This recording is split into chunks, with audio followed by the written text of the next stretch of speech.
Saudara-saudari yang terkasih, kita jumpa lagi dalam Pelita Hati hari ini, Minggu tanggal 23 April 2023, hari Minggu Paskah yang ketiga. Bersama saya Romo Thomas Suratno SC dari Paroki Cilandak, Jakarta Selatan, mendengar dan merenungkan sabda Tuhan, yakni firman Tuhan yang tersurat dalam Injil Lukas, bab atau pasal 24, ayat 13 sampai dengan ayat 35.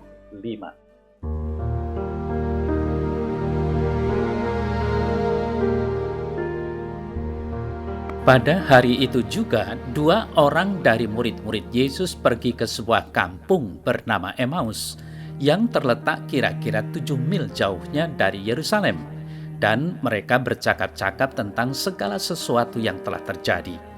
Ketika mereka sedang bercakap-cakap dan bertukar pikiran, datanglah Yesus sendiri mendekati mereka, lalu berjalan bersama-sama dengan mereka.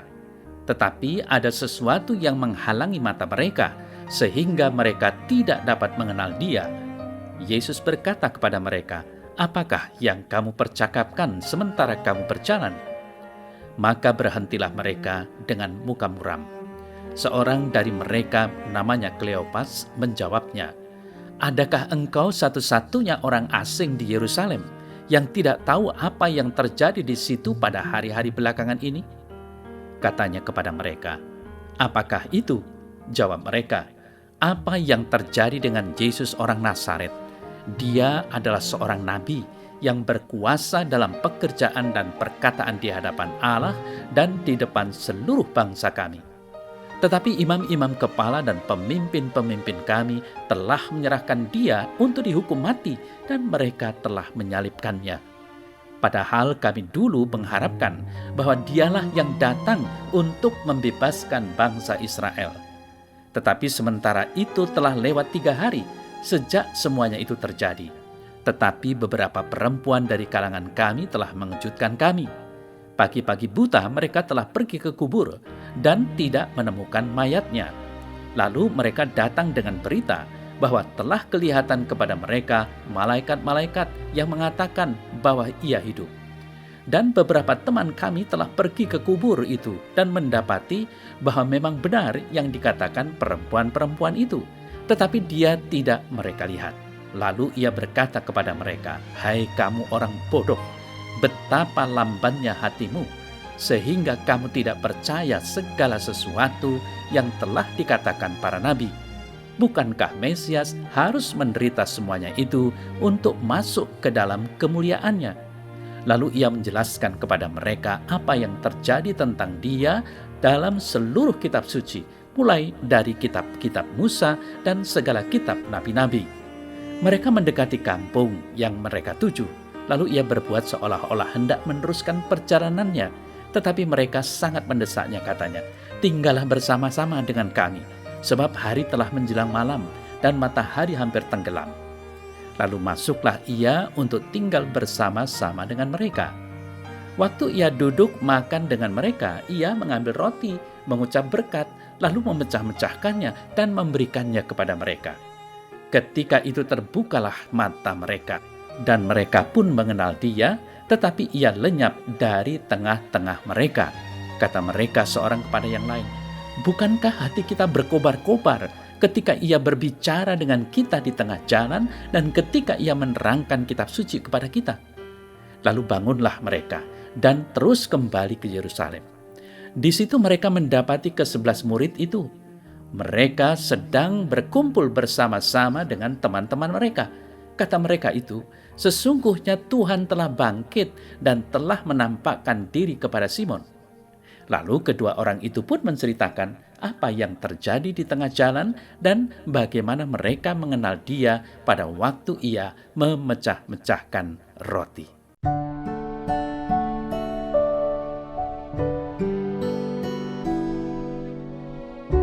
Saudara-saudari yang terkasih, perjalanan kedua orang murid menuju Emmaus ternyata tidaklah membosankan, walaupun mereka sedang dilingkupi perasaan kecewa, sedih, dan bingung.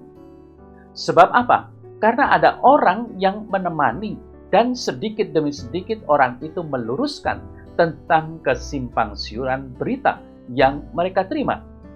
Karena ketertarikan mereka pada penjelasan orang itu, sampai mereka akhirnya meminta orang itu untuk tinggal bersama mereka, sebab tempat yang mereka tuju telah mau sampai, sementara orang itu masih harus melanjutkan perjalanannya. Saudara-saudari yang terkasih, kebersamaan mereka pada malam itu telah membuka mata mereka untuk mengenali siapa orang yang bersama mereka selama dalam perjalanan. Dia tidak lain adalah Yesus orang Nazaret yang mereka ceritakan itu. Bahwa ternyata berita yang mereka dengar adalah benar, bahwa Yesus telah bangkit dan hidup. Yesus tidak mengatakan kepada mereka tentang siapa sebenarnya dirinya. Namun demikian, kedua orang itu akhirnya dapat mengenali Yesus dengan caranya memecah-mecahkan roti dan mengucap berkat. Di sini akhirnya mereka tersadar akan perasaan mereka dan pengajaran Yesus selama dalam perjalanan mereka. Saudara-saudari yang terkasih, menjadi pengikut Yesus tidaklah harus seperti para rasul, di mana mereka harus melihat bekas paku di tangan Yesus, atau dia harus memperkenalkan dirinya pada kita dan mengatakan, "Ini aku, Yesus." Seperti dua murid Emmaus tadi, yang akhirnya mereka mengenali Yesus tanpa harus berbuat yang hebat, hanya dengan mendengar penjelasannya. Di sini, Yesus membuka mata hati mereka. Untuk apa? Untuk mengenali dirinya bahwa dia adalah Yesus yang telah bangkit. Saudara-saudari yang terkasih, dari percakapan yang terjadi dalam perjalanan menuju Emmaus itu, Tuhan Yesus rupanya telah memberikan kita suatu pengajaran yang berharga, bahwa Dia adalah penggenapan dari semua yang tertulis dalam kitab suci. Maka segala tulisan yang terdapat dalam kitab suci adalah penjelasan yang utuh untuk mengetahui tentang Tuhan dalam kehidupan ini. Sehingga baiklah kiranya kita dengan tetap tekun membaca dan merenungkan firman Tuhan, sehingga kita semakin dikuatkan untuk mengerti segala kehendak-Nya dalam kehidupan ini. Saudara-saudari yang terkasih, mengapa kita memerlukan kitab suci? Jika kita hidup hanya mau mengandalkan diri sendiri, tentu tidak perlu kita membaca firman Tuhan. Namun pengikut Yesus, orang beriman, kita semua membutuhkan kitab suci dalam kehidupannya sebagai makanan rohani. Sebagaimana Yesus mengatakan, berbahagialah orang yang lapar dan haus akan kebenaran, karena mereka akan dipuaskan. Matius 5 ayat 6. Kita harus suka membaca kitab suci.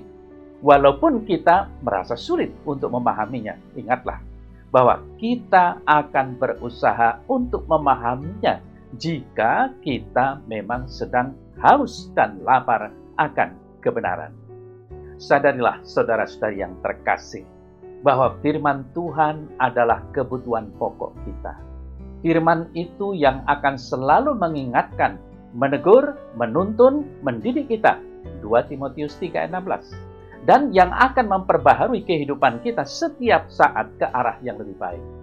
Dan yang terpenting kita ketahui bahwa percakapan kedua murid Emmaus tadi dengan Yesus mengingatkan kita pada Injil Yohanes bab atau pasal 1 ayat 1. Bahwa firman itu adalah Allah. Jika kita mendalami ayat ini, maka kita akan menemukan jawaban bahwa kitab suci itu sangat berharga dalam kehidupan kita. Saudara-saudari yang terkasih, kita tidak mengetahui apa maksud kedua murid Yesus ini pergi ke Emmaus. Namun yang pasti mereka telah pergi meninggalkan para murid Yesus yang lainnya di Yerusalem. Kepergian mereka dilingkupi oleh perasaan kecewa, sedih, dan berita yang simpang siur. Maka tidak heran jika Yesus menegur mereka, "Hai kamu orang bodoh, betapa lambatnya hatimu." Sadarilah bahwa lari dari masalah bukanlah solusi. Apalagi sebagai orang beriman, jika meninggalkan persekutuan dalam gereja, ketahuilah, hal itu hanya akan membuat kita semakin tersesat. Saudara-saudari yang terkasih, Sebenarnya kita diingatkan melalui peristiwa ini.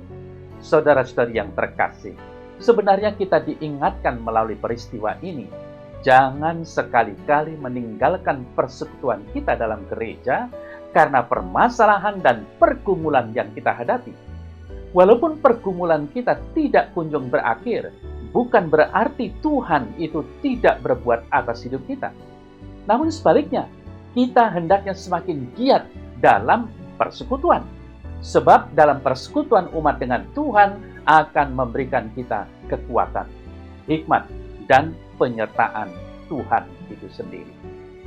Saudara-saudari yang terkasih, perjalanan kedua murid itu telah memberikan kita juga pelajaran yang sangat berharga.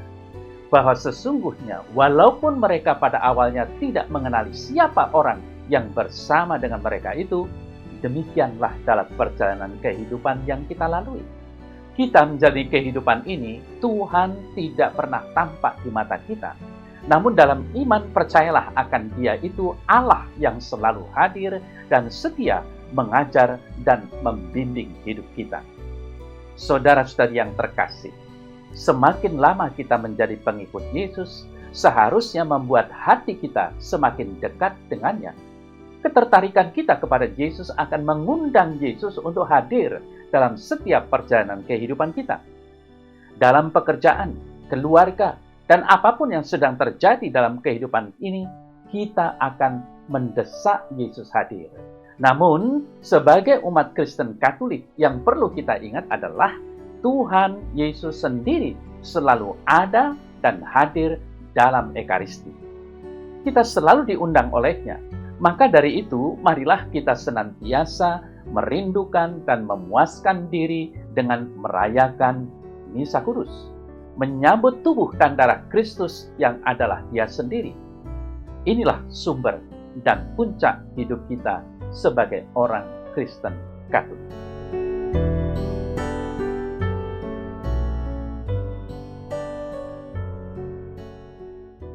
Dalam nama Bapa dan Putra dan Roh Kudus. Amin. Ya Tuhan Yesus, kami senantiasa berterima kasih dan bersyukur atas penyertaan-Mu dalam hidup kami. Engkau yang selalu menyertai dan mendampingi hidup kami di dunia ini, sehingga kami merasa selalu bahagia dan bersukacita dalam kasih-Mu yang menyelamatkan. Amin.